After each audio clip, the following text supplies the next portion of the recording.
Hello, everyone, and welcome to Blogging Theology. Today, I'm delighted to welcome back Dr. Louay Fatoohi, an author and researcher in Islamic studies and comparative religion. You are most welcome, sir. Thank you, Paul. Thank you very much for inviting me back to this fantastic, excellent, and really unique channel. Thank you. That's very kind of you to say that. For those who don't know, Dr. Fatoohi was born in Baghdad in Iraq and migrated to the UK in the 1990s. He has a PhD in astronomy from Durham University, one of Britain's top universities. He came originally from a Christian family, but reverted to Islam in his early 20s.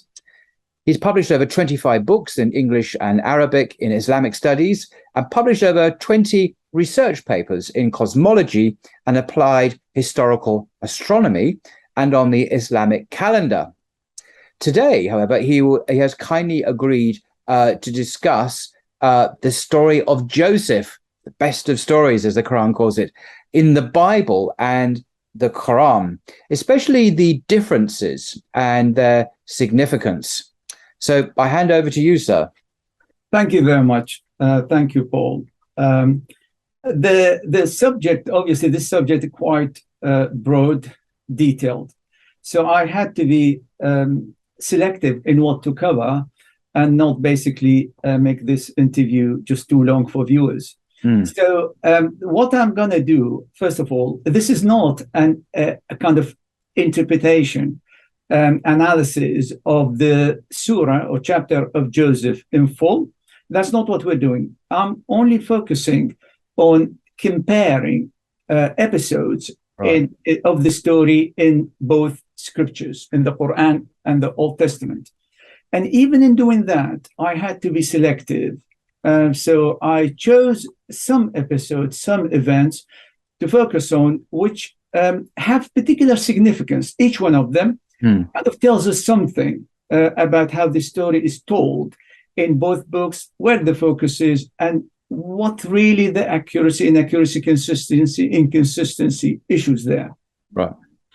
Some of these differences are quite clear, visible, will be clear. As soon as you put them next to each other on the screen, people will look at them and say, well, yep, clear. Others are subtle, and I'll obviously highlight those. The discussion today isn't going to be similar to what we did when we discussed the story of Musa alayhi salam, Moses, because in that instance, the focus was on comparing the scripture with history and saying, well, which one is closer to history as we know it?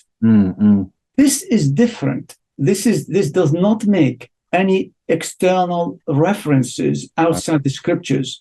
This is looking at each of these scriptures within its own kind of contents, and then trying to see which one looks more realistic, accurate, consistent. So from this point of view, is different. So there's no attempt here to say, oh, this is miraculous because it said so-and-so.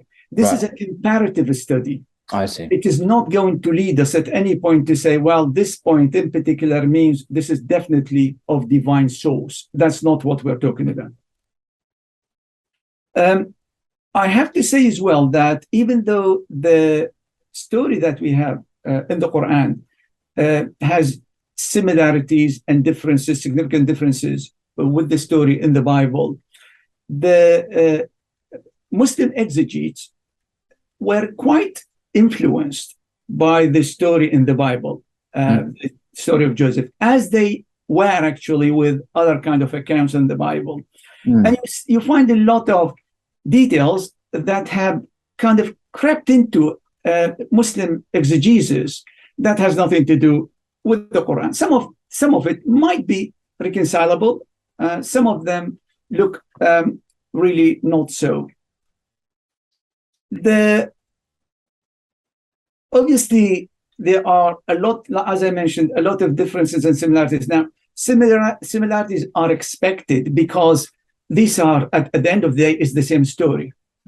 So the focus on trying to say, oh, look, this is different, which is, by the way, what often missionary work is about, because the underlying assumption, the Quran came later, So the Quran must have copied. Similarities mean copying, not dissimilarity. That any dissimilarity means Muhammad ﷺ got it wrong.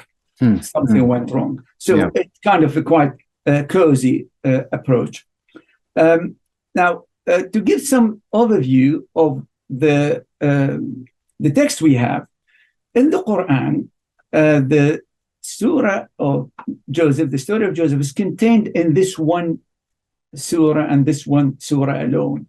Just to clarify, this is the 12th surah, the 12th chapter, if you like, of the Quran. And the story in the Bible is towards the end of the book of Genesis, the very first book of the Bible in the Torah. Yes, in Genesis, it covers chapter 37 to 50. So that's the last section of Genesis. And then we start with the Exodus. That's when we pick up with the story of Moses. And we have this gap of whatever the Bible at times calls 40 years, for 400 years or 430 years. In the Quran, it's chapter number 12. It consists of 111 verses. The first 3 verses at the beginning are general. They don't belong specifically to the story of Joseph. The last 10 verses are exactly the same. Yes. They are generic. What you have in between is 98 verses that all cover the story of Joseph. So given this structure, this is unique in the Quran. Exactly. If you compare it with the story of Sayyidina Isa, Jesus, Moses, other stories actually of other prophets from Arabia, elsewhere, they're different. They're kind of, you find them everywhere. To give an example, the name Yusuf or Joseph is mentioned actually only twice outside this story, and only in the context of mentioning one time in the context of mentioning other prophets, and another he was cited by somebody in the court of Pharaoh in the story of Moses. Again, not unexpectedly, the story of Joseph in the Bible is far more detailed than we have in the Quran. In fact, it's about 7 times as large, roughly. Yeah, it may be worth just stressing that, as you say, the story of Yusuf in the 12th chapter of the Quran is by far the longest continuous narrative that we see in the Quran. And in that sense, it's like the narratives read in the Bible, where you have a sequential, chronologically, sequential story. But often in the Quran elsewhere, the story, you get bits and pieces of the story in different places. But here it's like the Bible, the whole chapter is just devoted just to the story of Joseph from beginning to end. Yes, absolutely. Absolutely right. Now, I am going to presume that viewers are familiar with the story, and because otherwise it will take time just to frankly give a summary of it. No. But in the course of talking about it, we will be kind of revisiting or visiting most of the episodes in this story anyway. So it isn't going to be difficult to understand where we are and how far we've gone into the story. Yeah. The story contains 2 major characters, Yusuf, Joseph, and his father, Yaqub, Jacob. And also there are other mainly in the background, if you like, these are his brothers. His 11 brothers.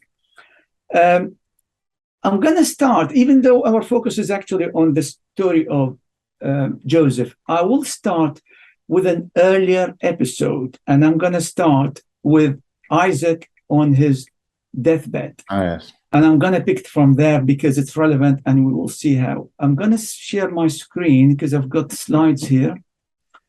So I think this is what I need to share. Oh, yes. Okay, clear then? Very clear. Yeah. Okay, good. So Isaac on his deathbed. Now, I'm going to give just a very quick summary of what we're talking about here. This story does not exist in the Quran. This is only in Genesis. Yeah. Isaac is Jacob's father. On his deathbed, we're told that Isaac he called on his eldest son, Esau, and he wanted to bless him. So he asked him to bring him some food and then to come to bless him before he dies. Rebecca, Isaac's wife, And actually, the mother of the twins, Esau and Joseph, hears that, but she doesn't want that to happen. She wanted the blessing to go to her other son, Yes. To Jacob. So she called them. She told them basically to go and pretend that he was Esau and to take the blessing from his father instead and before Esau. And that's what happened. I'm going to just make some comments about this story before we move on and see where it fits actually why I am quoting it here. This story has a number of problems, not only from a Muslim perspective, but really in general, even as a plot. First of all, the narrative is very weak. I'll give you one example. We're told that Esau was a hairy man.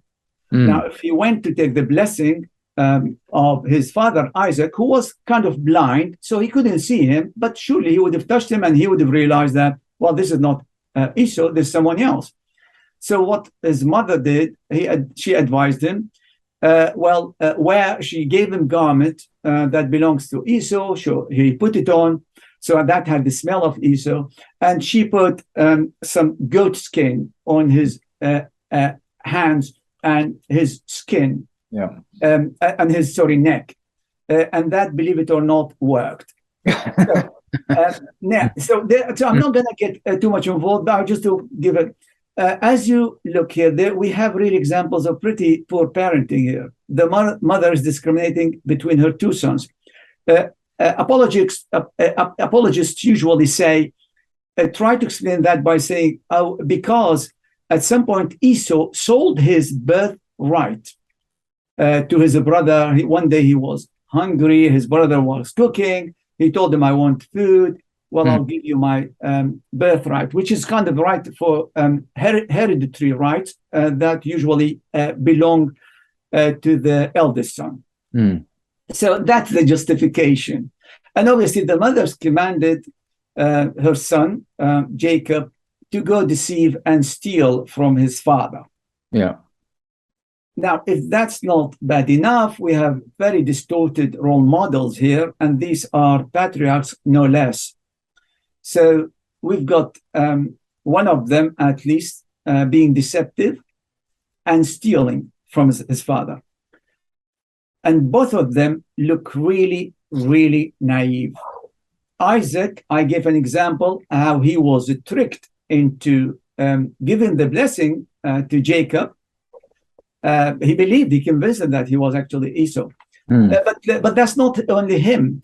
Here we see Jacob himself, a very naive person. He was over 40 years old, by the way, when this happened, yet his position in the story, his kind of character is very weak.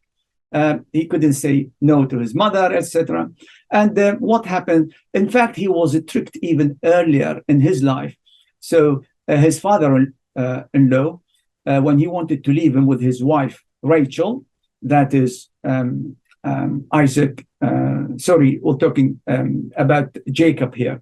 So when he was married to Rachel, that is what was going to become Joseph's and Benjamin's mother. When he tried to leave, he was tricked by his father-in-law into sleeping with his other daughter. So that's the sister of his wife, of Rachel, Leah. They got married, etc. So again, the reason I only cite this is just to show the weakness and the kind of naivety in the structure of the plot itself. Even though, and that's very important, the Old Testament is a book of history. Doesn't matter what some try to kind of find a way of pushing away this description and say, well, it used history, but it wasn't meant to be. Well, it gives you all the details you expect from a book that is intended. That's right. I think that's right. Yeah, as history. And then we have another issue here with the worldly concept of blessing. So the blessing that is a spiritual gift was actually stolen here, effectively from Isaac by Jacob, urged to do so by his mother.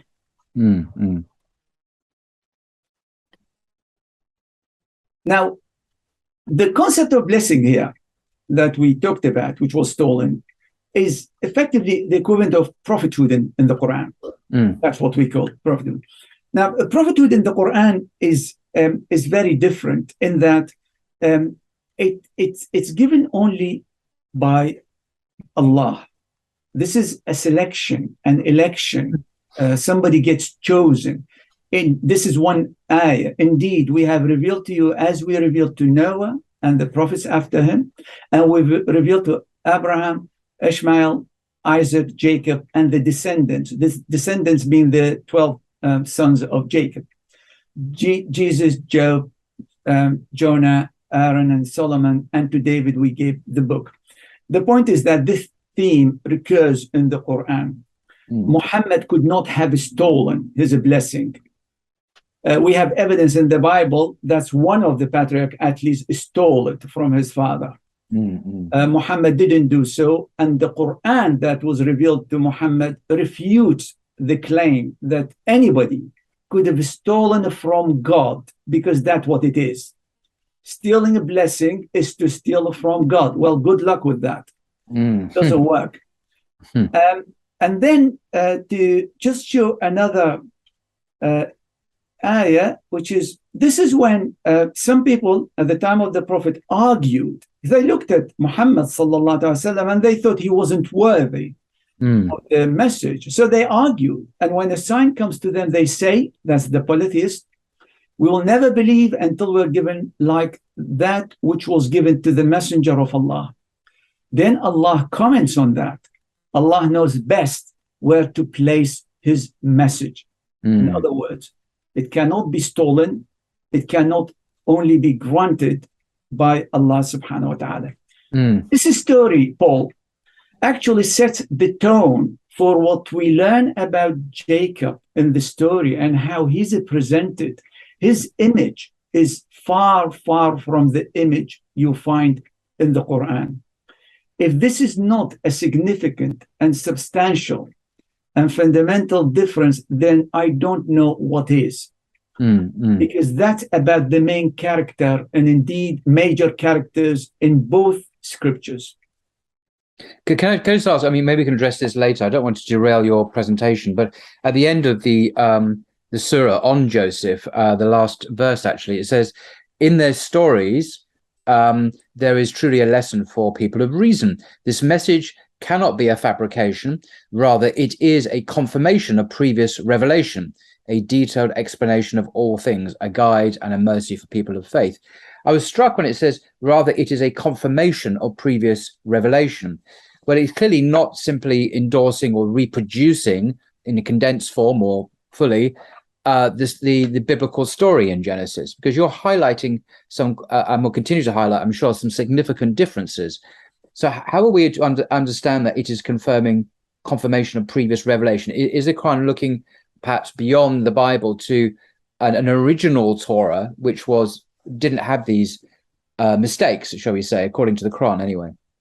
So the Quran actually takes in more than one place about people at times who try to look at the Quran in parts. So they look at one part, but they don't look at the other. Whereas in Islamic scholarship, there's a concept in exegesis. They call it Al-Quran yufassiru ba'dahu ba'da. The Quran interprets itself. Right. In other words, if we want to understand it, we have to look at it as a whole. If we were looking for a particular term, we have to go and look for where it occurs. And then obviously that doesn't mean we don't need and use other information, but that's our main and kind of essential critical source of information. So to go back to what you said, the relevance of what I've just mentioned, Paul, is that yes, there is this repeated statements about confirmation, but there are other statements to go with those statements. So to develop a wholesome, a full, a complete understanding of what the Quran says, we need then to bring together all these. So there are places where it talks about tampering with the message, changing the message, hiding the book, etc. So you bring all these together, and then suddenly we understand that the confirmation is about what the source, the origin, the source document called it, the source revelation. Whereas obviously any objections are to what happened to that source after it was revealed and changed one way or another. But you're absolutely right, Paul. Thank you. I mean, later, I promise I won't do this now. I might just briefly mention the biblical scholars' idea, the documentary hypothesis, which explains the composition of the Torah, because scholars today don't believe the Torah we have is the same Torah that was given to Moses. There is a composite work, and we can see different strands in it by different authors. And the story of Joseph demonstrates this point amongst many other books in the Bible very clearly. And I much later, I don't want to interrupt you now, but much later I'll mention a particular passage which demonstrates to scholars that we have multiple sources being used by whoever the author was, who compiled the Torah we have today. Yeah. Well, Paul, I'm going to repeat something I asked you before we started. Please do interject and do interrupt me, because I value your contribution, and you come to things from also different perspective, and you add a lot of value, clarification, addition to what I say. So please do that. Thank you. Frankly, I also use that to rest a little as well, by the way, Paul, to be completely I'll shut up now. Thank you. Okay. So moving on, I want just to add one last point here. So at times, the apologetic argument is that, well, the Bible shows the prophets as they are, human beings, and human beings make mistakes. Well, there's no problem with that. Nobody is saying that Muhammad ﷺ was not portrayed as a human being. He was, and we know that he was a human being. All the prophets in the Quran are also portrayed as human beings. However, we're talking about something fundamental here. If the concept of prophethood / blessing can be stolen, we actually undermine the foundations of the concept of divine revelation and divine election. That goes away. This isn't any error. There's not any mistake. The Quran does, portray prophets as human beings. However, the emphasis, the difference between us and them, which is an argument used in the Quran as well, because every prophet in his time, he was challenged. Well, you're a human being like us. Why not? And then Allah subhanahu wa ta'ala interjects, replies, and he says to the effect that, but you were given revelation. Revelation isn't, of course, just an addition that's given to the person regardless who they are. No, they develop to get to that point. Allah subhanahu wa ta'ala develops them, which is why he says, for instance, in one instance about Moses, وَلِتُصْنَعْ عَلَىٰ عَيْنِي, so that you develop under our eyes. وَاصْطَنَعْتُكَ لِنَفْسِي, and I have made you for my own, or I developed you for my own purpose.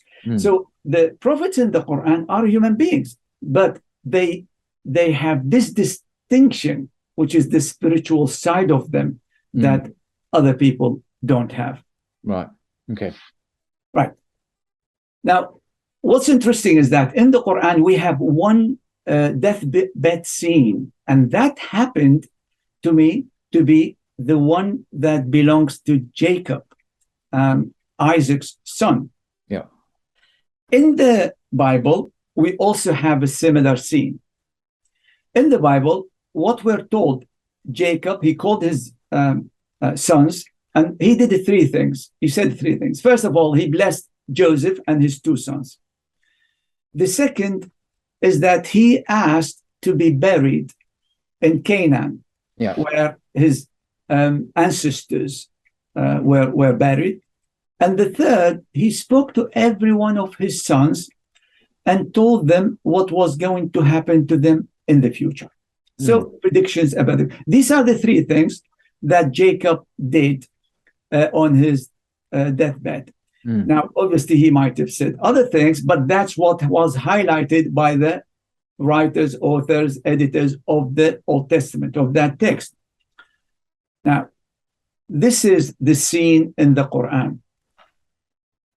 Or were you witnesses when death approached Jacob, Yaqub, when he said to his sons, what will you worship after me? They said, we will worship your God and the God of your fathers, Abraham, Ishmael and Isaac, one God, and we are Muslims, or we submit to him. This is the one well advised that is highlighted by the Quran.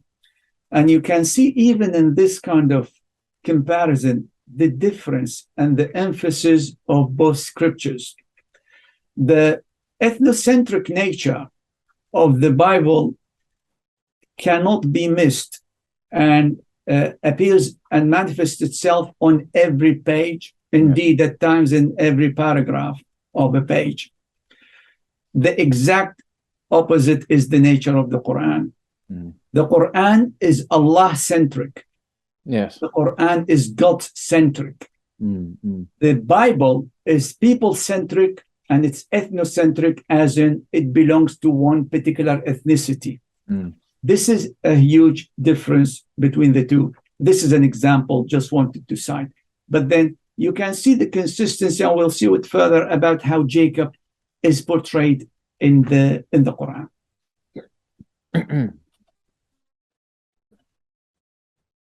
We're going to start with the story proper now. So the story, we're going to start with Joseph's dream. So Joseph had a dream in the Bible, and then had a second dream. The first dream, he saw himself and his brothers binding sheaths, and then his sheath stood upright, and the sheaths of his brothers surrounded it and bowed to that sheath. He told his brothers, they were really angry, didn't like it. So what did he do next? Well, he sees another dream, and he goes and tells them about what he saw, just in case they, didn't hate him enough. So that's basically increased how much they disliked him. And that is, if I just move this box here. Okay. I've had another dream. The sun, the moon, and the 11 stars were bowing down to me. That's the dream. That's the only dream that's mentioned in the Quran. The first dream is not. So this is the only one. And this is what the Quran says. I have seen, but this is the difference here, is that he's talking only to his father. He didn't say this to his brothers. And the moon, and I saw the sun, 11 stars, the sun and the moon. I saw them prostrating to me. Now, when you look at these two next to each other, they look very similar, but there's actually a very subtle difference here. The order is different. The 11 stars occur before the sun and the moon. Well, somebody might say, it's a bit of subtle difference. They may say, well, that's kind of, there's no significance to it. Well, we have 3 places in the Quran where the stars, the sun, and the moon are mentioned. And every time when they are mentioned, 3 times other than this verse, when they are mentioned, always they're mentioned in this order: the sun, the moon, and the stars. And that's what you really would expect anybody to say, because that's, the main luminaries, then followed by the stars. Yeah. The sun, the moon that we're more familiar with, etc. This is one example. Do you not see that to Allah prostrates whoever is in the heavens and whoever is on the earth, and the sun, the moon, the stars, the mountains, the trees, the moving creatures, and many of the people? And you can see that the order here is along the lines we would expect: the sun, the moon, the stars. So why this particular dream breaks this order? Well, the reason is, as the story tells us, the bowing, the prostration of the brothers will happen before the prostration of the sun and the moon. The sun and the moon stand for Jacob and Joseph's mother. So the order of the story, it's really strange and bizarre. I haven't seen anybody, by the way, Orientalist, or I don't know where they come from or they call themselves, pick on this particular point and comment on it, and why the Quran, Muhammad sallallahu alaihi wasallam, from their point of view, would go out of his way to change it here but not in the other places where it just occurs in the expected, if you like, order. So that is the reason that this particular order is changed, because later, as we will see, they go and visit Joseph in Egypt. He's already become a VIP, so they bow themselves to him. And later, Jacob and his wife follow suit, and they also bow to him there. And what's interesting as well, in that when this happens at the end, when Jacob and his mother go to Egypt, and they prostrate, they bow down to Joseph. After that, Joseph makes comments on that. He tells his father, هذا تأويل رؤياي قد جعلها ربي حقا. This is the interpretation of my dream. My Lord has made it come true. And you can see the link here. So that is not a passing event, it's an important event, and it's part of the prophecy that is presented in this way in the dream. So now Joseph told the story to his father. So what does Jacob do? Well, in line with what we saw earlier about his portrayal in the Bible, this is what happened. His father rebuked him and said to him, what kind of dream is this that you have had?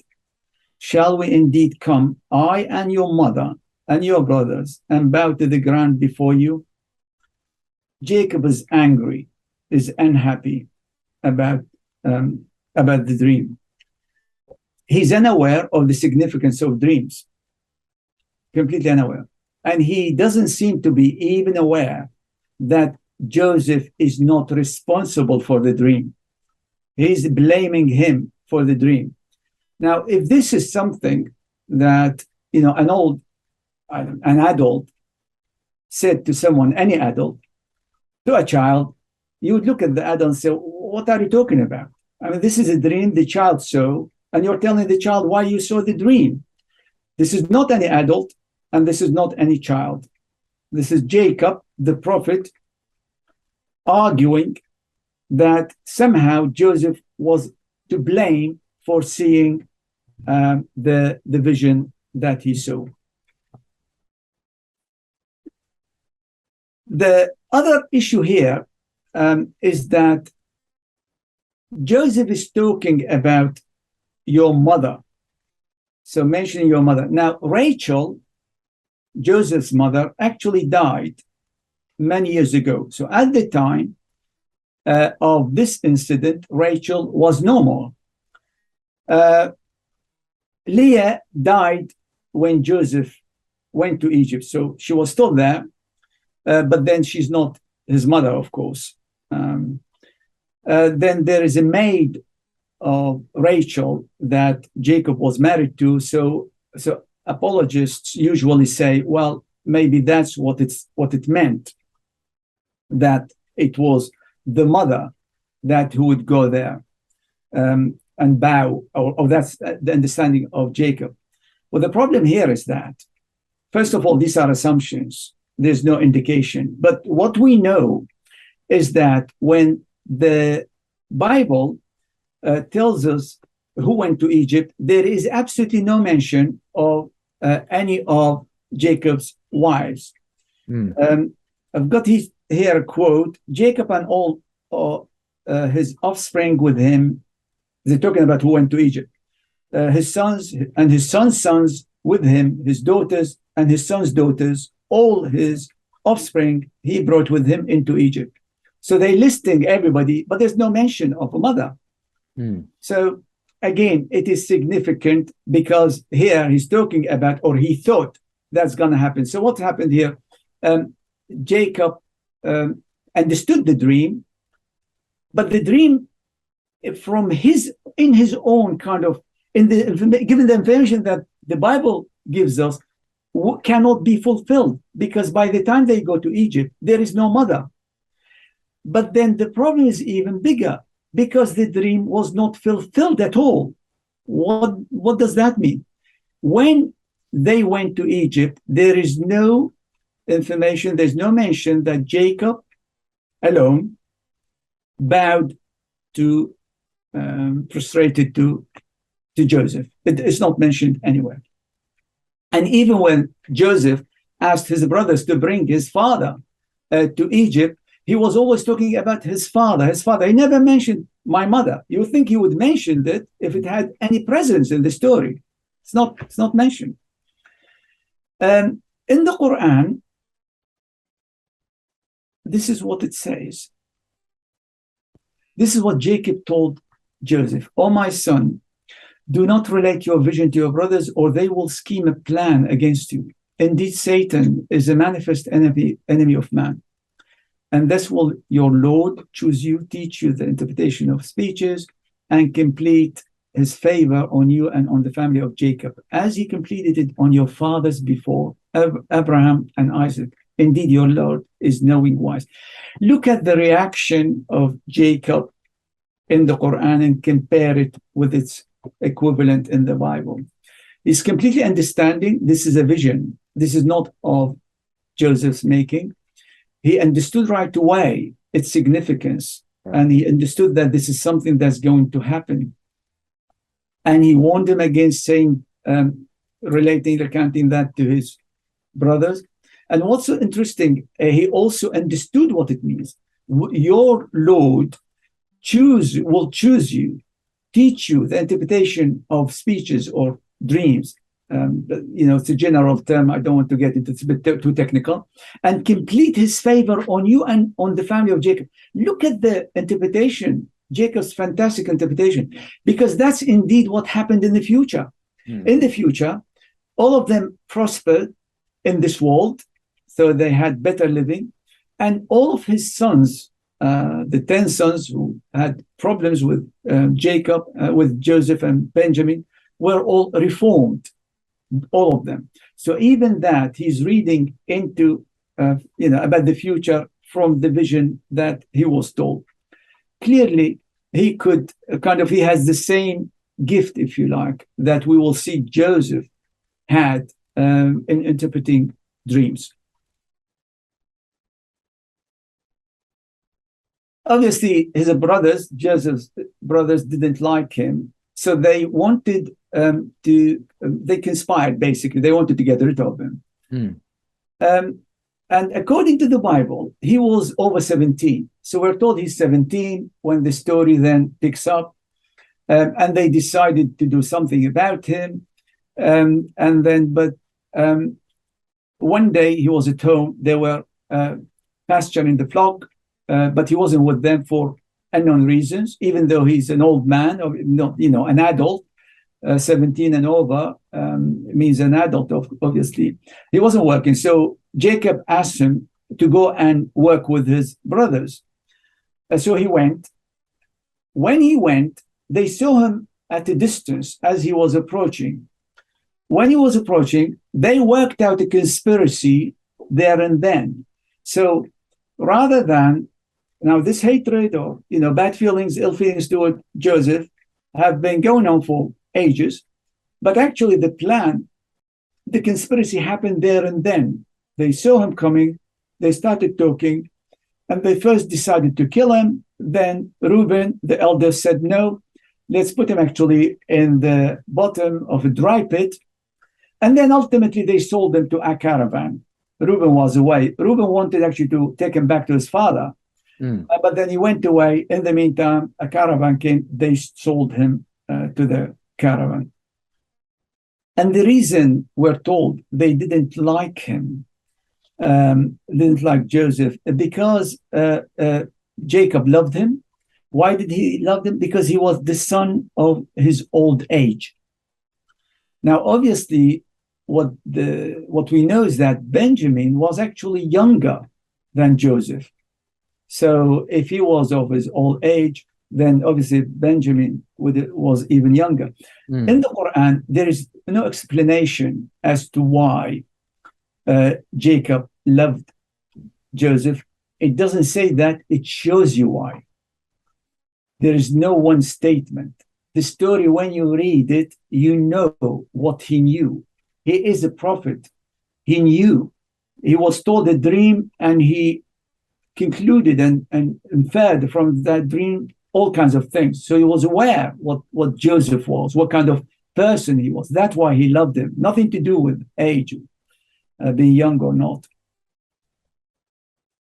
So in the Quran, we're told that they conspired against Joseph at home, not in a promptu, conspiracy theory, a conspiracy happening while he's coming towards them, and just doesn't make any sense. No, they actually spoke about it at home, and then one of them, first they wanted to kill him, then one of them, do not kill Joseph, but throw him into the bottom of the well, that some travelers may pick him up.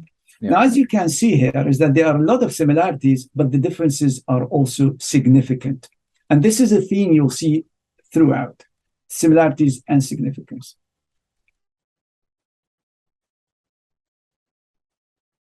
And the other kind of significant difference is that they came to their father and they wanted to convince him to allow them to take Joseph with them. So what do they say? "Oh, our father, why do you not entrust us with Joseph while we are well wishers to him? Send him with us tomorrow, that he may eat and drink and play. Indeed, we will be his guardians." The image here is of a young boy. Yeah. Not 17 years old, young, plays, needs somebody to look after him. And clearly, he doesn't go to work with them. So he's staying at home. That is very different. And then later on, we will see when the caravan picks up the child from the well, he is described as ghulam. Ghulam means young boy. So he could have been, God knows what age, up to maybe before puberty, but he was a young boy, small boy, unlike the story in the Bible. One thing to mention as well here, one aspect of the copying that from the Bible you see in Muslim exegesis is the age of 17. That actually appears as mentioned by Tabari, Tusi, Shia exegetes, Ibn Kathir, Qurtubi, Zamakhshari, Suyuti, Sunni. So it's not about Sunni Shia, it exists actually everywhere. Even though they kind of not necessarily try to integrate that piece of information, it just mentioned. Again, something you find quite a lot in exegesis. Another example is that when they brought his shirt, bloodied shirt, they claimed that this had the blood of a goat. Now that's taken from the Bible, from the Old Testament. The Quran doesn't say what kind of a blood there. So now we get to, they took Joseph, threw him in the well, and went back to their father. They told him what happened. And this is what Jacob told them. He recognized it. That's the robe that they brought. It was a bloodied. And said, "It is my son's robe. A wild animal has devoured him. Joseph is without doubt torn to pieces." Then Jacob tore his garments and put sackcloth on his loins and mourned for his son many days. Again, the problem is that Jacob really is doing kind of his son's job for them. Rather than wait for them to make all these massive claims, he's always picked up the thread and he told them what might have, what happened, and basically confirmed their story for them. He had, again, in line with what we saw earlier, he had no foresight. He wasn't insightful. He couldn't have guessed what might have happened. None of this. And also he was completely overwhelmed by sadness. Tearing one's garments here is kind of reference to how sad they are, because garments are very valuable, obviously. And that means he was really, really upset there. That's what the Quran says. Rather, as in, no, it's not what you said, but your souls have enticed you to something, so good patient I shall have. Allah is the one whose help is sought against that which you describe or what you say. In other words, he did not believe them. He knew they have done something to Joseph, but he knew that the story they told him was not true. That's not what happened. And what, instead of being overwhelmed by sadness, as in the Bible, Jacob here is overwhelmed by patience. That's another kind of another characteristic attribute of Jacob and Joseph that we see throughout the story. Because what happened to Joseph was effectively happened to Jacob. Every problem, every kind of issue that Joseph faced was reflected and experienced in some way, remotely, obviously, by his father. When he lost him, he lived only on that patience. And he always believed that he will have him back at some point. Yeah. Can I just look at another translation, which is quite popular, by Dr. Mustafa Kitab, which I'm just looking at, of that particular verse, 12:18, which perhaps adds a further dimension. And they brought his shirt stained with false blood. He responded, "No, your souls must have tempted you to do something evil. So I can only endure with beautiful patience." Patience without complaining. So he's translated as what I'm referring to, really. I can only endure with beautiful patience. It's a lovely additional way of looking at it. Absolutely, absolutely. Obviously, in the Bible, by the way, we have references to Jacob's belief that Joseph died several times throughout the story. On the other hand, we have confirmation of Jacob's belief, certainty, that Joseph was still alive more than once in the Quran, in the story. So that theme continues. Okay. The other little difference I might mention here, I've actually put it in my note, which is worth highlighting. The Quran contains one word that does not exist in the story of the Bible, but it is significant. They came at night. The Quran says Isha'an, at night. And that's significant because they're going to pretend they were crying, because they came and they cried and they pretended they were sad, they've lost Joseph, etc., all of that. And they wanted it to be dark so darkness can help them basically as they pretend, and rather than their father see them in the kind of light of the day, and you look at their face and say, well, you're putting on a show here. Yeah. So that one word, again, is missing, doesn't exist in the Bible, Isha'an. Again, every time you see something like that, you ask yourself, well, how did this occur to Muhammad anyway? I mean, how? It's one single word, actually. And it just makes sense in the story. And if you don't put it in, it doesn't break the story. It adds more information, it enriches the story, but without it, the story isn't broken. It's still complete. Moving on, now Joseph was taken to Egypt. He lived in the house of some VIP in the Egyptian state. The Quran calls Al-Aziz. He grew up there, and then at some point, Al-Aziz's wife, the wife of this VIP, tried to seduce Joseph. So she tried to seduce him. She locked up the doors, and when he realized what she wanted, he ran. She ran after him. They both raced to the door.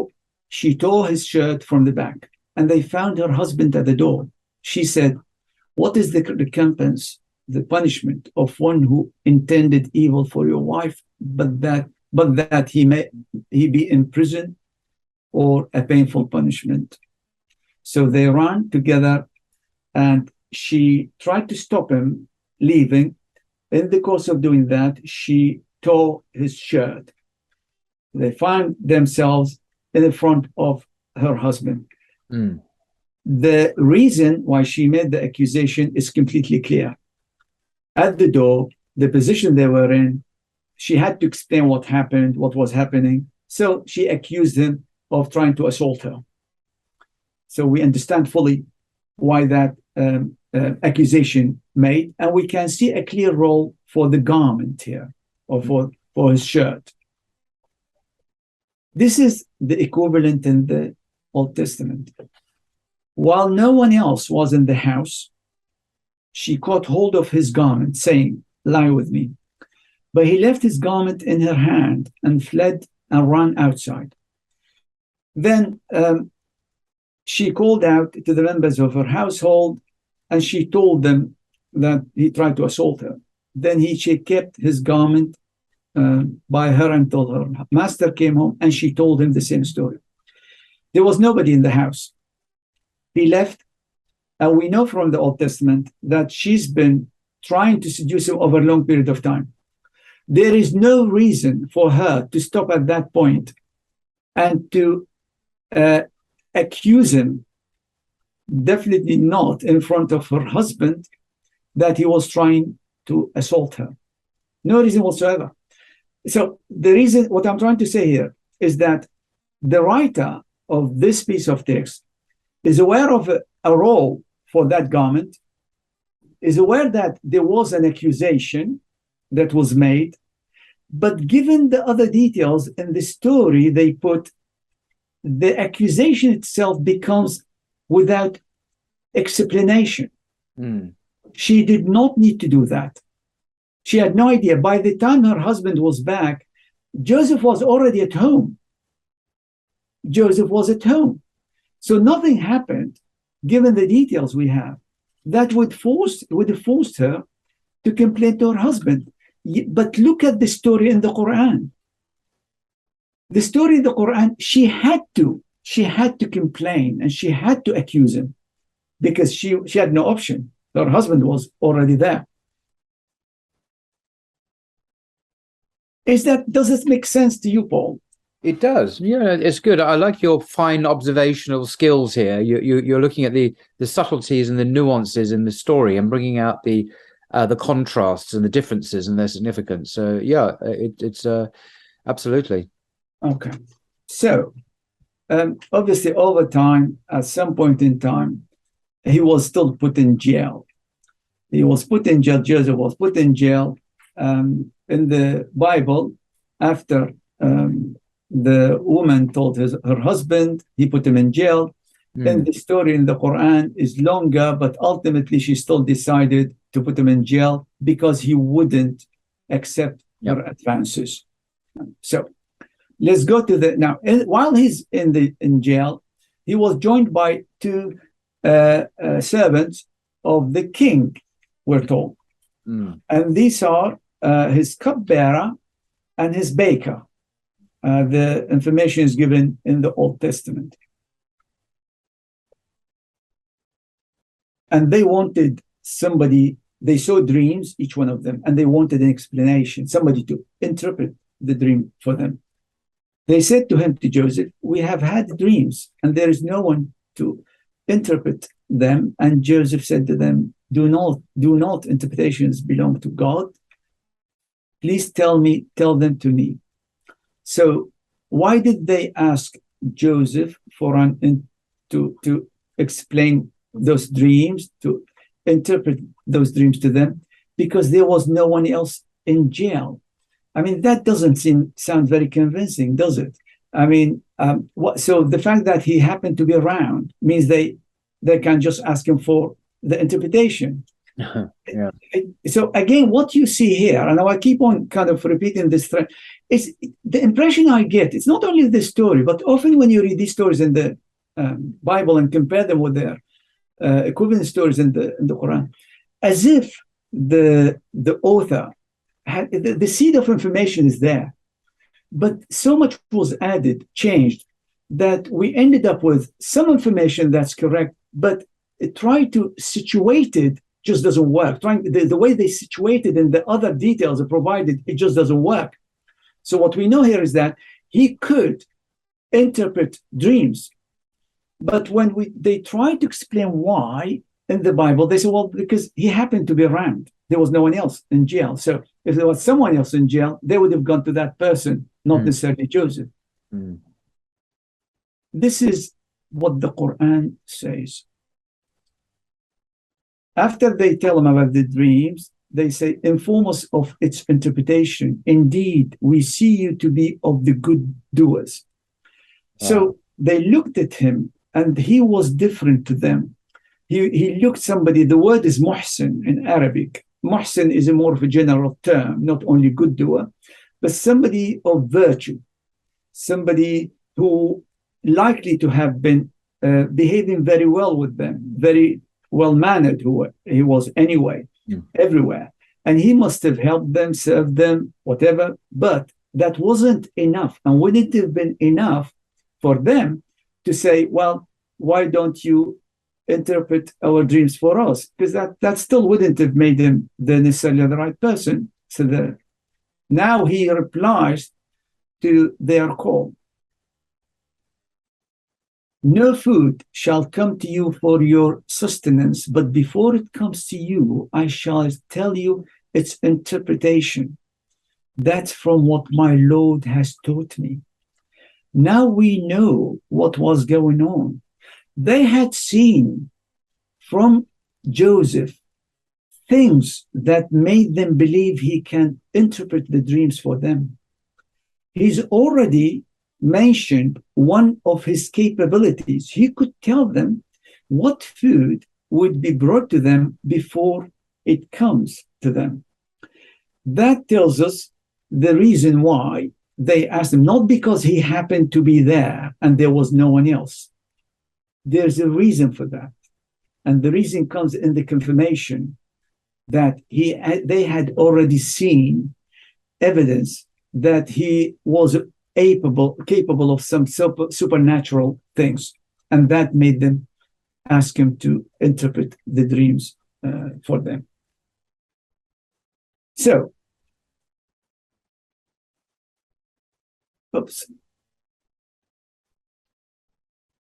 now, preaching to the prison companions. They asked him to interpret the dreams for them. In the Bible, he goes on and explains what these dreams meant. In the Quran, he does something very, very different. I quoted the passage in full because it's very important and relevant here. I have left the religion of a people who do not believe in Allah. So he started preaching. He doesn't talk about the dreams.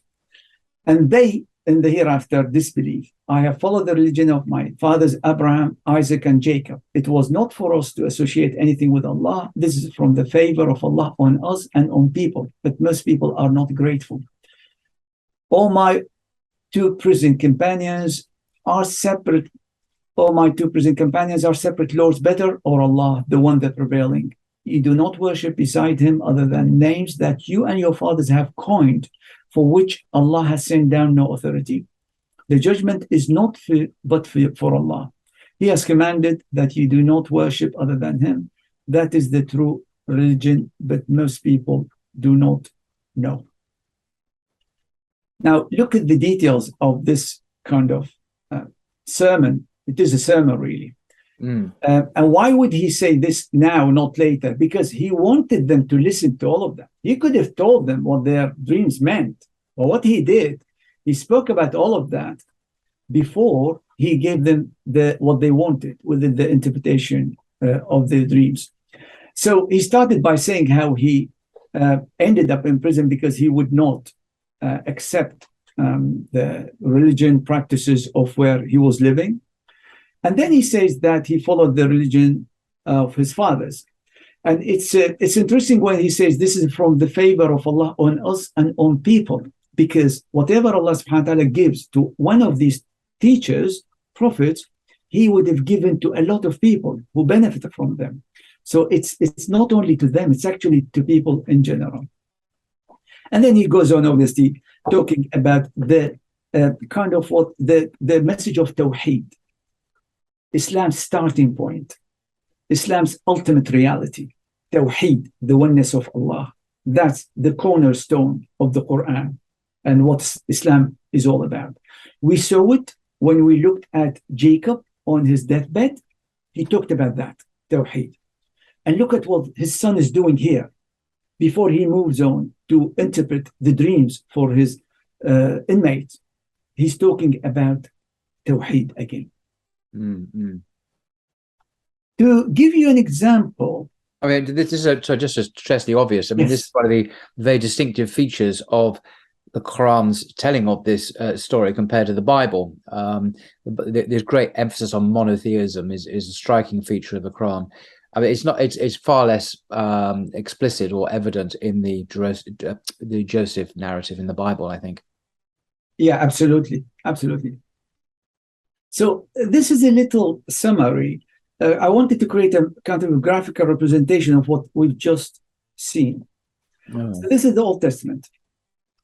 The number of verses in which the cupbearer's dream is detailed are 4.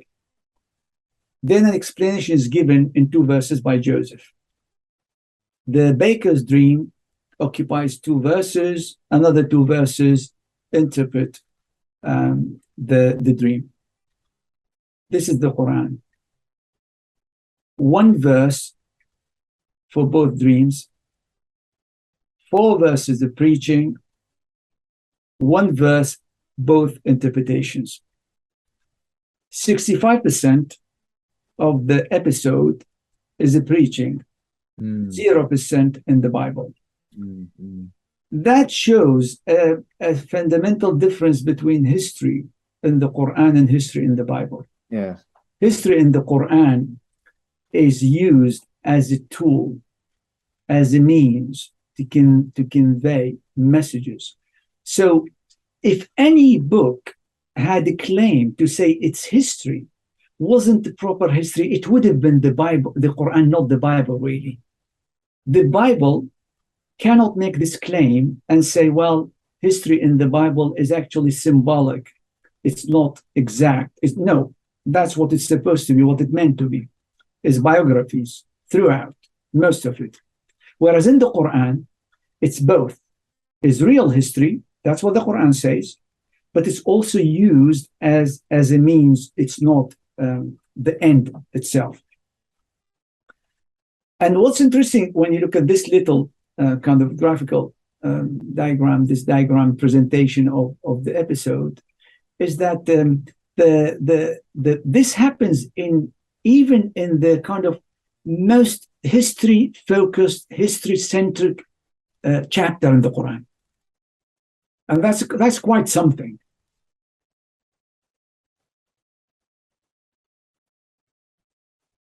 So now we move to a very prominent feature of the story, which is Joseph's shirts. The Old Testament acknowledges that the shirts of Joseph played a significant role in the story. So when the shirt, the bloodied shirt, was brought to Jacob, he looked at it, he recognized it and said, "It is my son's robe." So you can see this is the first episode in which this happens. By the way, this robe, according to the Bible, was actually made for Joseph by Jacob himself. There's no equivalent for this one little detail in the Quran. In the Quran, we have a similar mention, or a similar context in which the shirt is mentioned. They brought upon his shirt false blood. We mentioned this earlier. So in this regard, both of them mention the shirt in the same context. Next, the Bible. When we mentioned this earlier, when his master's wife wanted to seduce him, the Bible says Joseph left his garment in her hand and fled and ran outside. So this is the second time when the shirt is mentioned. We know it's the same context when it's mentioned in the case of the Quran. They both raced to the door and tore his shirt from the back. However, the Quran has a mention of a third shirt that does not exist in the Bible. So what is this missing shirt?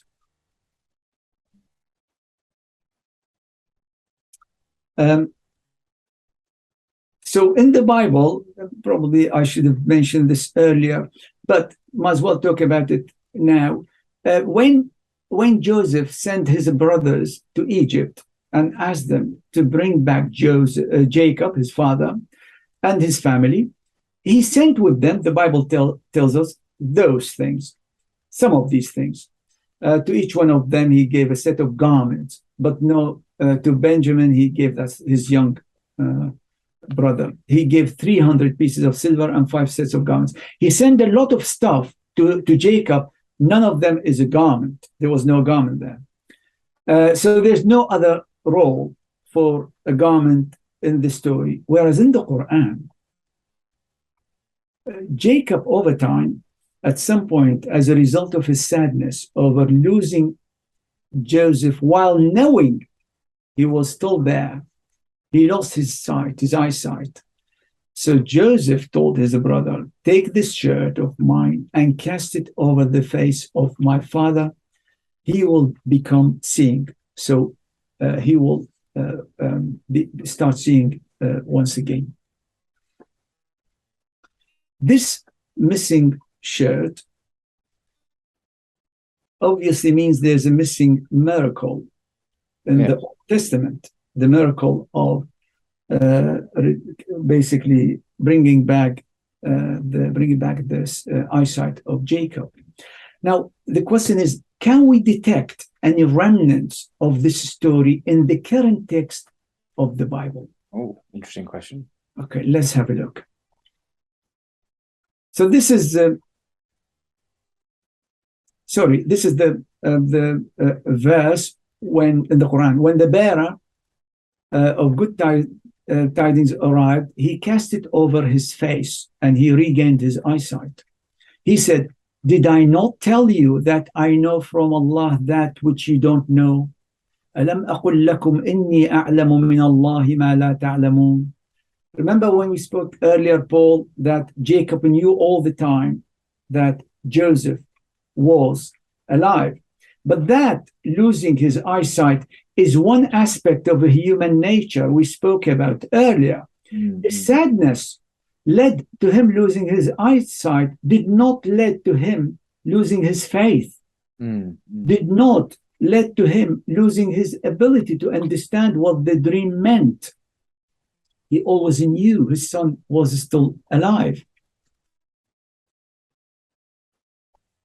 These are what I call the remnants, potential remnants of the story. So Joseph sent his brothers to his father, and he told them, and now tell your father, and now your eyes and the eyes of my brother Benjamin see that it's my own mouth that speaks to you. Then we're told that God told Jacob, Joseph's own hand shall close your eyes. On his deathbed,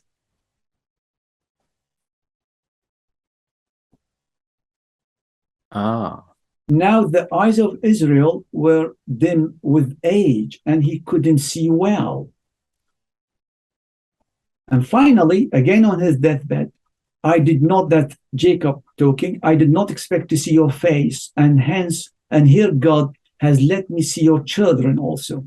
Wow. These are 4 references talking about him seeing, and there's some link there. And I all look at it. What I'm doing the reverse or the exact opposite exercise of what Orientalists do. Yeah. They try to show how the Quranic text was corrupted by taking the original Jewish scripture and changed. I'm doing the exact opposite here. And I'm claiming, based on this analysis, that these references are remnants from the original story that actually captured this miracle and documented it. I think it's a very brilliant insight, if I may say. And when you finish your presentation, I'd like to make a few comments on what biblical scholars have called the documentary hypothesis, to explain the composition of the Torah we have today, and that very nicely complements your own analysis here of what we're saying. But it gives a slightly broader Western academic point of view. But yeah, well spotted. Okay, thank you, Paul. Now we're going to go kind of, this is the last slide, and there's some kind of concluding remarks later, but this is, as far as slides are concerned, this is the last slide. And what I wanted to show is two things, really. One of them, something, Paul, you mentioned earlier. This is the verse number 3. This is the verse just before the story starts in the chapter. We relate to you the best of stories, revealing to you of this Quran, although you were before it among the unaware, min al-ghafilin. So the description of best of stories is not meant here to apply only to the story of Joseph. This is mentioned to mean all the stories in the Quran are the best stories. Why is that? Because they are truthful, as in historically truthful, and they're also spiritually truthful, as in conveying the messages that Allah subhanahu wa ta'ala want to convey to people. So elsewhere, after I think story about Jesus, it says ahsan al-hadith, the best of speeches. As you can see, that doesn't mean only that particular story about Jesus was the best of hadith. No, it means it's a general description of the Quran. And it says also, before it, you were among the unaware. In other words, you didn't know any of this. This is a theme that occurs more than once. Kind of, you find occurring a number of verses in the Quran, reminding the Prophet, and reminding everybody living there and would come centuries afterwards to the end of time, that the Prophet had no knowledge of any of this. Min al-ghafilin. He didn't know any of that. He came to know about these stories from the Quran, not from some kind of monk or whatever the many stories that people came up with over time. Yeah, this is I showed earlier at the top the verse just before the story starts. This is the verse just after the story ends. That's from the news of the unseen, which we reveal to you. Unseen, the word is ghaib. Ghaib is everything that isn't visible. You can't see. The past is part of the ghaib. Yes. The future is ghaib. Anything we don't see is ghaib. So that's news of the unseen, which we reveal to you, because it's not accessible. It's in the past. You would note with them when they put together their plan while they conspired. This is a reference now to Joseph's brothers. He's telling Muhammad sallallahu alaihi wasallam, you were not there when they put together the plan. We told you what happened. Had we not told you, you wouldn't have known, because you were among the unaware. Kunta min al-ghafilin. This is a reminder to Muhammad sallallahu alaihi wasallam, to the people who lived at the time, and to everybody who would come afterwards, that this is how Muhammad learned about history. The last point I would like to make here is that the surah of Joseph is believed, there's consensus that it is a Meccan, so it was revealed in Mecca. Yeah. There are only 4 verses that are claimed by some to have been revealed in Medina. That's 1 to 3. So those that's before the story. And number 7. Oh, really? Yeah. Oh, I see. Right. Yeah. لقد كان في يوسف وإخوته آيات للسائلين. There has been in Joseph and his brothers signs for those who ask. That's the verse, if you try to find it, number 7. So this is the reason they say this may have been in Medina, is because it talks about people who asked Muhammad sallallahu alaihi wasallam. But that claim really, as if the story was revealed as a result of him being asked about something he didn't know. Well, doesn't make sense, because the rest of the chapter, no one says was revealed in Medina. So as if we're saying, well, the text, actually, the story was revealed in Mecca, and the verse about the question itself was revealed in Medina. So, Paul, I'm going to stop, finish the slides. I've got some remarks, general remarks, but if you don't mind, if you talk about the documentary theory, maybe now. Okay. That's excellent. Yeah, the documentary hypothesis is the standard Western biblical scholarly way of understanding some remarkable features of the whole of the Pentateuch. That's the first 5 books of the Bible, otherwise known as the Torah. By the way, the word Torah is a little ambiguous. It can mean the first 5 books of the Bible, and that's what it usually means, particularly for devout Jews. But it also has a broader meaning. It can mean what you're calling the Old Testament, so all the prophets and the Psalms and the Proverbs and historical books and all those as well. So it has a narrower and a broader meaning. But when I talk about the documentary hypothesis, or when biblical scholars talk about it, they mean the first 5 books of the Bible, starting obviously with Genesis. This is the chapter we're looking at. And just to give you one example of why scholars think that the Torah is not authored by Moses. No one thinks that anymore. They haven't thought that for, 150 years. That is seriously old news.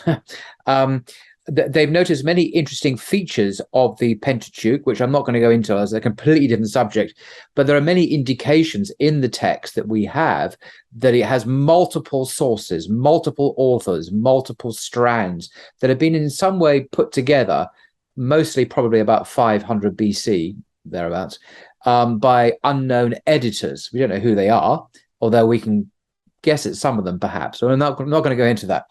Anyway, there's one indication, even in the book of, even in the story about Joseph in the book of Genesis, that we have multiple strands. So in other words, that it wasn't authored by one person, that the final editor used various different sources, different Torahs, if you want, to create this book of Genesis.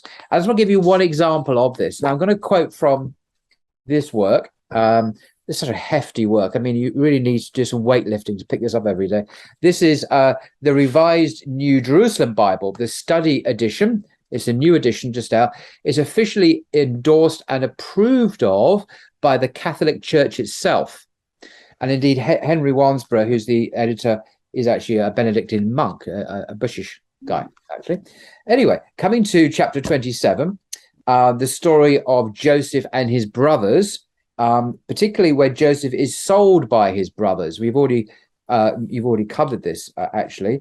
And I won't repeat the story because we've already covered it. But I want to share with you the note C at the bottom. This is page 57 of the Revised New Jerusalem. So I've just noticed it's pouring with rain outside. It's so rare to get any rain these days. And it says in note C, the 2 versions of the story are combined. Now, what 2 versions are we talking about? Well, version 1, and this is based on the biblical text. One version in chapter 37 of Genesis, Joseph sold by his brothers, says the sons of Jacob want to kill Joseph. So it's summarizing what this passage says. But Reuben, hoping to rescue him, persuades them to call him off in an empty well, from where he is kidnapped by the Midianites. That's the story that they're kidnapped by the Midianites. The sons of Jacob want to kill Joseph. Okay, so that's... I think they sold them, didn't they? They sold, his brother sold them. But there's a second version, and if you read chapter 37, you'll see it. I'm not making this up. No one's making this up. It's all there. The second version at the same time says the sons of Israel want to kill Joseph, but Judah suggests selling them to passing Ishmaelite merchants. Ishmaelite merchants. So we have two strands here scholars have detected. In one version, we have a completely different bunch of people kidnapping, taking Joseph than another version. So the Midianites in one version and the Ishmaelites in another version, but also the way that the sons of Joseph's brothers are described. In one version, it's the sons of Jacob, and in another version, it's the sons of Israel, referring to the same person, the father, but nevertheless, he's called differently. And this is one of many, many examples in Genesis and other chapters where you can see multiple strands where different languages used to describe God, but in some places he's called Elohim, some call it Yahweh, some he's called blah, blah. And this documentary hypothesis, the documents are called JEPD. I'm not going to go into it. It's a completely different subject, but they explain the composition of the Torah and lead scholars to believe that it wasn't authored by Moses. The text doesn't claim to be authored by Moses anyway.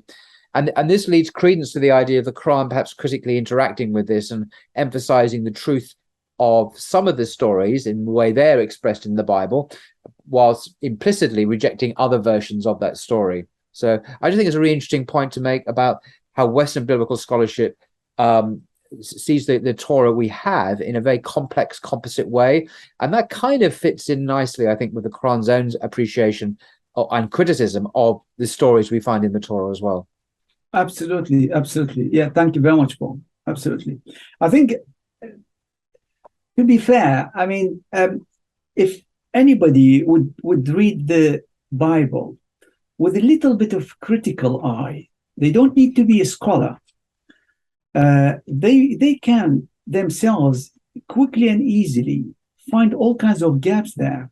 I mean, at the end of the Pentateuch, when they talk about Moses' death, well, how can he be the author? And he's talking, kind of documenting his death. It doesn't make sense. It doesn't kind of, but obviously scholars have done a lot of work in terms of trying to unearth as many facts as possible about how this all came about, how this huge book was put together. Yeah. Some of the kind of disjoined details we saw today is probably a result of that kind of I mean, I don't want to go into this, but we see multiple doublets, they're called. So we see the flood story happening twice, and in the details, it's different. There's 2 by 2 in one story and 7 by 7 in another. In the book of Genesis, the very beginning, we have two creation narratives, and so on and so on. That there are lots of kind of fairly obvious indications of multiple authorship and composite stitching together of these various texts. But so there was one other point I want to mention before you continue, if I may. It's quite an interesting fact, I think, is really worth sharing. And that is when the Prophet Muhammad, upon whom be peace, triumphed over Mecca after many years of persecution. He and his companions were brutally persecuted for many years. What did he do? And, what would you expect a man in his position? So he entered into Mecca with a vast army. His enemies were in the city. What would you expect him to do? And many people who know no better in the West think, he would have slaughtered his enemies, like God allegedly commands the prophets to do in the Bible, where genocides happen quite regularly, unfortunately. But actually, what happened was he treated the people who abused him with grace. And what is fascinating to do with Joseph, he recalled the very words of Joseph when his brothers begged him for mercy in verse 92, chapter 12, verse 92. I'll just quote it from one translation. This is the words of Joseph, which Prophet Muhammad repeated to the Meccans. There is no blame on you today. May God forgive you. He is the most merciful of the merciful. Wow. There is no blame on you today. These are the words that Joseph spoke to his brothers who had done him such harm. And Muhammad repeats these words to a group of people who had done him harm. May God forgive you, said Joseph and Muhammad. He is the most merciful of the merciful, says Joseph and Muhammad. What an extraordinary story. Paul, doesn't this show that he truly the ear of those who came before him? Yes. He has the manners. He has the character. Yeah. He has all that kind of virtues and attributes of those who lived before him. Well, that's exactly what I recognize. When I first Joseph among his people. That's right. When I first came across the seerah, or the life of the Prophet Muhammad, it's one thing that struck me, having been a Christian for some time, some considerable time. I recognize themes, I recognize similarities, spiritual similarities, which then just forced me to ask, well, if Jesus is from God, sent by God, if Joseph was sent by God, and so on, and we have another person who looks very much like a prophet of God, what right do I have to deny his prophethood, his authenticity as someone who was sent by God? And that was the dilemma I had to deal with. But you're right, the similarities are absolutely profound. And Muhammad is the last in a series of very clearly delineated and defined prophets in the Bible and in the Quran.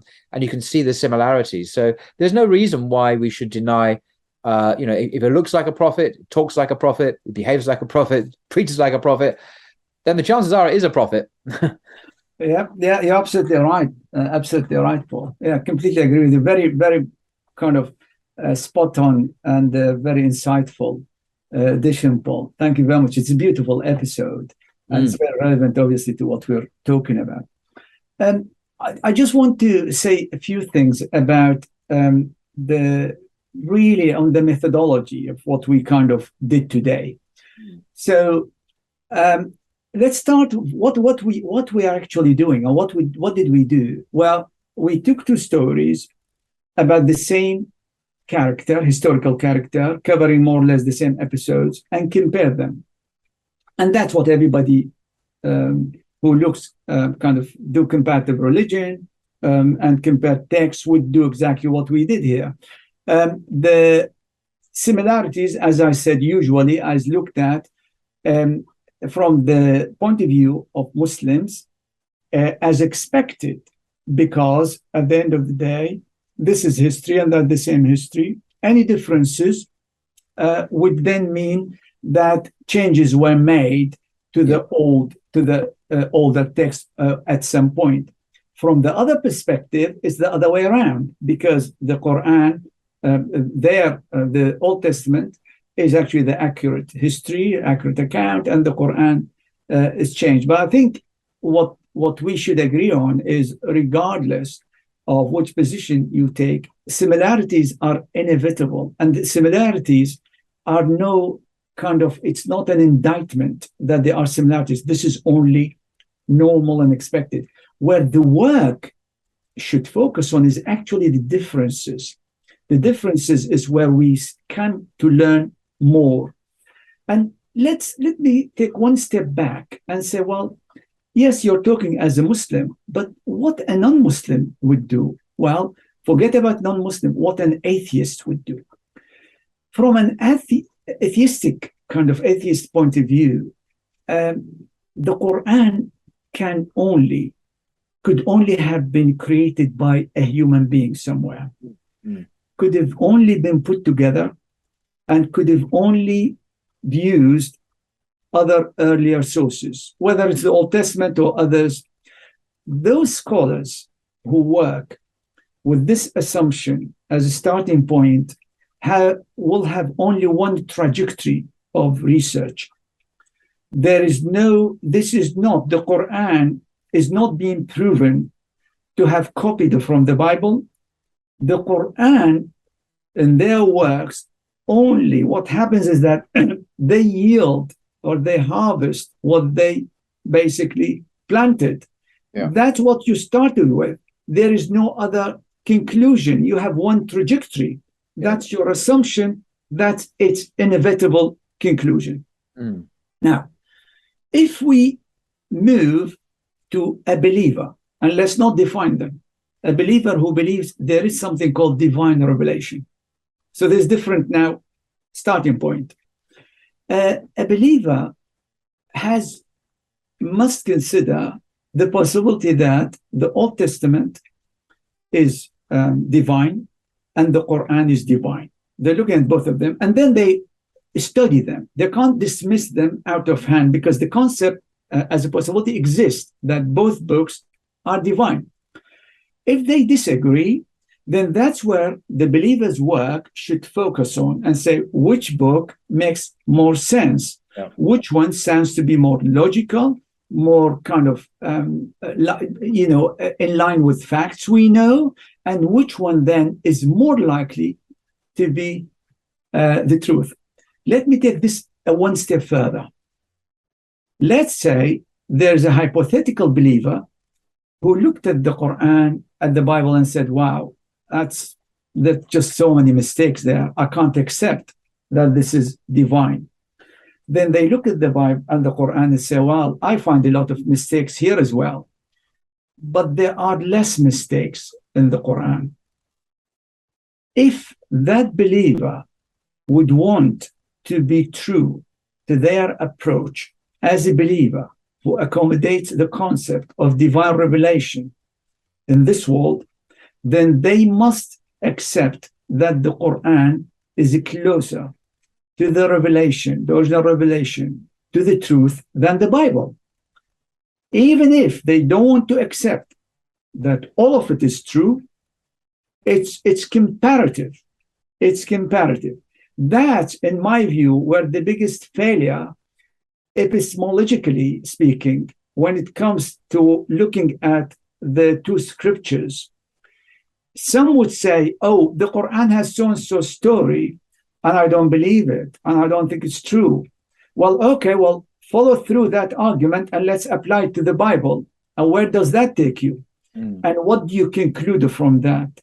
Which one, if you don't want to accept one of them, or the Quran is completely truthful and true, then what should you then believe if you discover that the Quran is more accurate, even if not 100% accurate, as far as I'm concerned?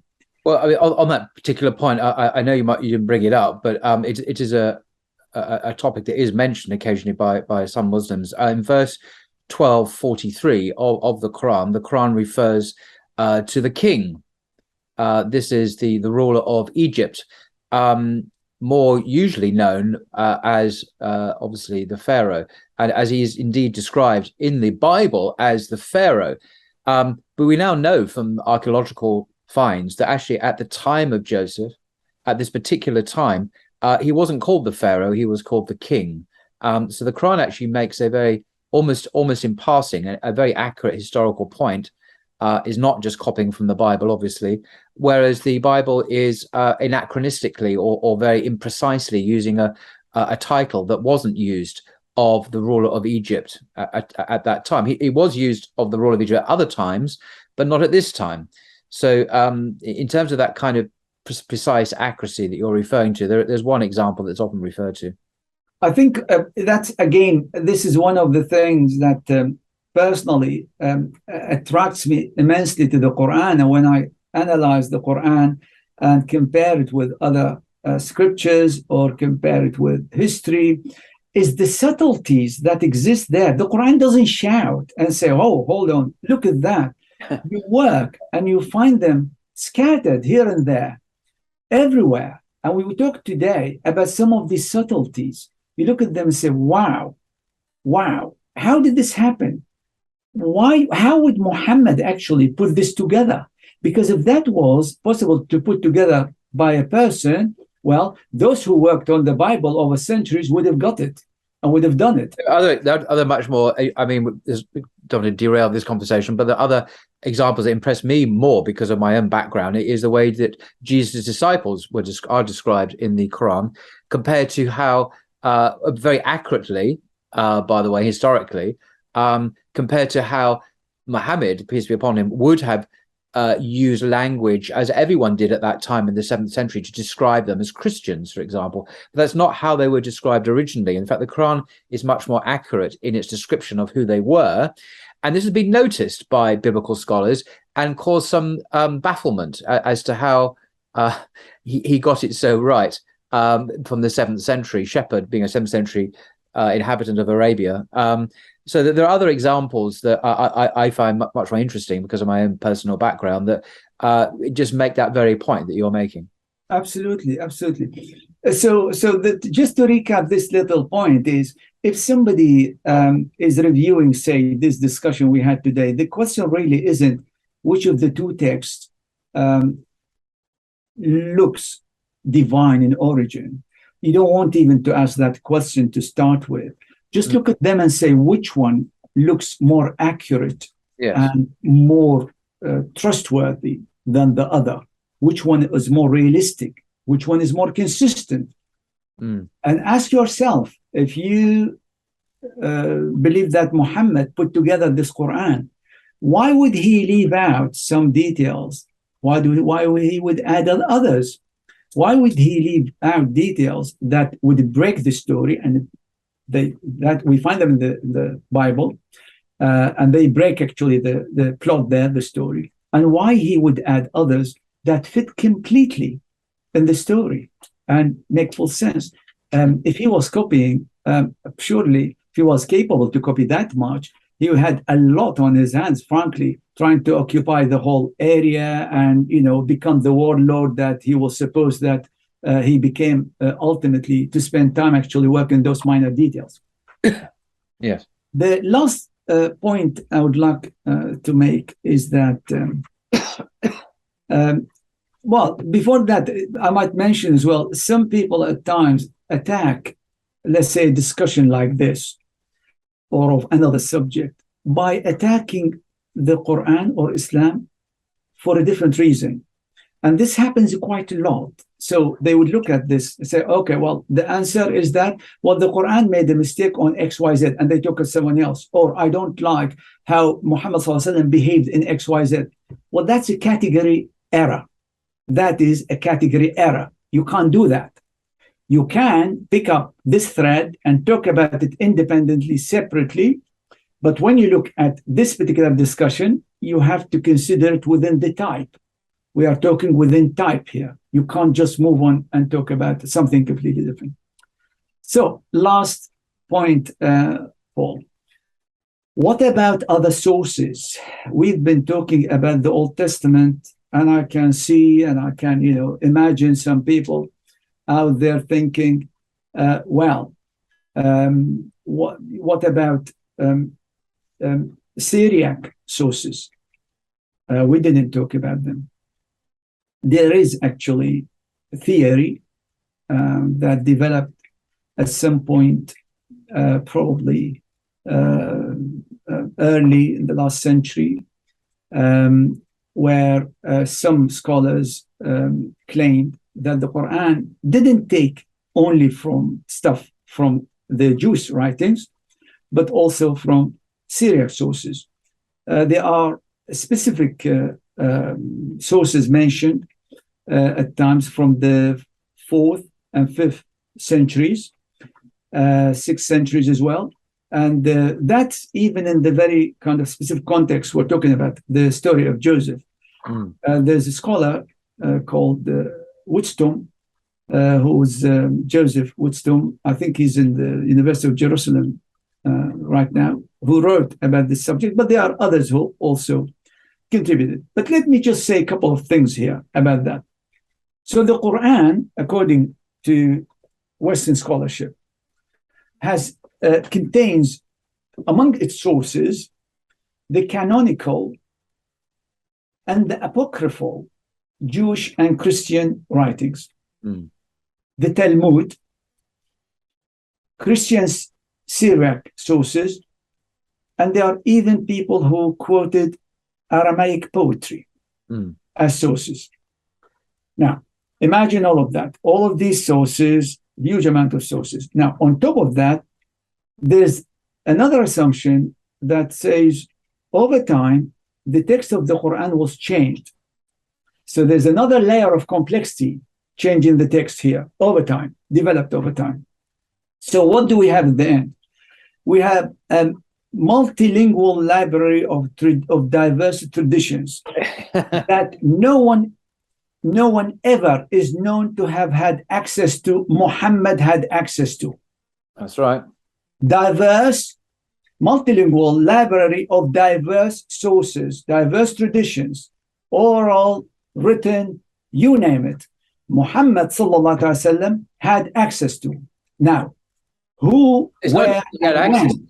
Who, where, and when? It's not just he had access to it, but he himself was a highly sophisticated scholar, trained in all the skills and the languages and the exegetical methodologies necessary to interrogate this vast these resources that you have just itemized. So it's both the hardware and the software. He needed both, which of course, well, yeah.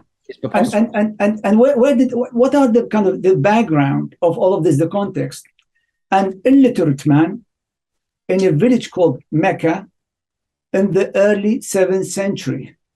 That what happened? This man, with these descriptions, managed to manage and hide this gigantic enterprise. And what happens is that over time, when you look at and study what Western scholars do, whenever a new source is discovered, that is added to the library. So the library isn't actually of fixed size. No, it's bigger than Kindle. It can just continue as many books as you can find. Just find them. If you happen to see a name that is similar to something mentioned in the Quran, and it's not mentioned elsewhere, add it there as a potential source.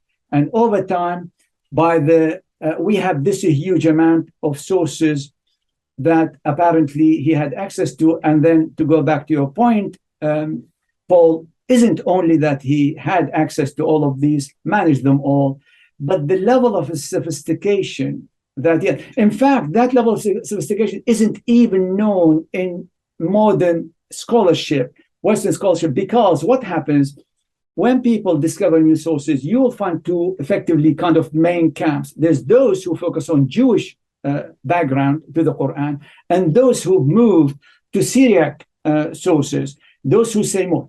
And in the course of doing that, it's not uncommon for the scholar X to add to in his analysis or her analysis of whatever text in the Quran as they analyze it and trace it back to other sources. When there's something they can't locate in other sources, they simply say, well, this must have come from sources that are not known to me at this point. This is not an uncommon kind of cautious remark. So we cover the whole Quran, even if we don't know and we have no evidence. Finally, there's obviously, having said all of that, there's no evidence whatsoever on the existence of this huge amount of traditions in Arabia. And I think I'll end it at that point. Yes, that's a nice conclusion. I think it's a remarkable point that to explain on it points strongly, of course, to a different source of that information rather than the historical Muhammad. So thank you very much indeed, Dr. Louay Fatoohi, for fascinating and comprehensive and very forensic almost discussion of the Quran and the book of Genesis when it comes to this extraordinary story of Prophet Joseph. I'm reminded of, well, I was going to mention something else. I'm not going to mention that. So, but thank you very much indeed for your time indeed. And thank you. Until next time. Thank you very much. Thank you.